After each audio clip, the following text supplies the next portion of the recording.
शादी की सारी रस्में खत्म हो चुकी थी। पूरा घर दीपों और फूलों से सजा हुआ था।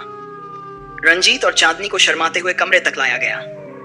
दरवाजा बंद होते ही बाहर से धीमे धीमे खुसर पुसर की आवाजें आने लगी, मानो पूरा परिवार सांस रोके इंतजार कर रहा हो कि अब क्या होगा। कमरे का माहौल कमरा गुलाब की खुशबू से भरा था। बीच में फूलों से सजा पलंग रखा था। रंजीत ने धीरे से चांदनी का हाथ पकड़ते हुए कहा, आज से तुम मेरी हो, हमेशा के लिए। चांदनी मुस्कुराई, लेकिन उसकी आंखों में अजीब सा डर साफ झलक रहा था। बाथरूम का सीन रंजीत पास आने ही वाला था कि चांदनी अचानक बोली, रंजीत मैं अभी आती हूँ, मुझे जरा बाथरूम जाना है। वो बाथरूम में चली गई। अंदर जाकर उसने आईने में खुद को देखा।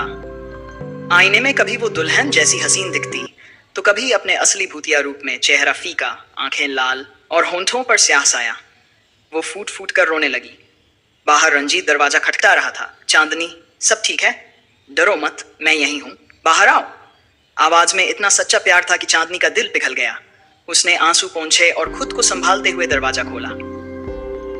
दोबारा रूम में वापसी चांदनी बाहर आई तो रंजीत ने उसे गले से लगा लिया। क्यों इतना डरती हो? मैं तुम्हारे साथ हूं। रंजीत का रोमांटिक मूड फिर से जाग उठा। वह चांदनी के और पास आने लगा। तभी चांदनी धीरे से बोली, रंजीत आज नहीं, आज मैं वादा करती हूं, लेकिन मुझे थोड़ा समय चाहिए। कल या किसी और दिन मैं खुद तुम्हें अपने पास बुलाऊंगी। अभी सिर्फ इतना वादा करो कि तुम मेरी इस मजबूरी को समझोगे। रंजीत हल्का सा चौंका पर मुस्कुरा कर बोला, ठीक है, शायद लड़कियों की कुछ वजहें होती होंगी, लेकिन याद रखना अब तुम मेरी पत्नी हो और मैं हमेशा इंतजार करूंगा। चांदनी की आंखें नम हो गई। वो सोच रही थी, काश मैं इंसान होती तो आज ही अपने पति को सब दे देती, पर मैं तो सिर्फ एक आत्मा हूं। सस्पेंस का एंडिंग रात गहरी होती गई।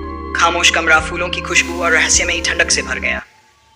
बाहर गलियारे में किसी के कदमों की आहट सुनाई दी, जैसे कोई अदृश्य मेहमान पास आ रहा हो। और इसी रहस्यमयी पल पर कहानी रुक जाती है। Cliff hanger announcement video ending में। दोस्तों, अब सवाल यह है, क्या चांदनी सच में अपनी मजबूरी बता पाएगी?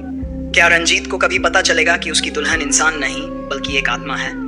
और अगर फूलश या रात सच में इंसान और भूत के बीच हुई तो वो कैसी होगी? ये सब आप जानेंगे पार्ट 3 में, तो इंतजार कीजिए।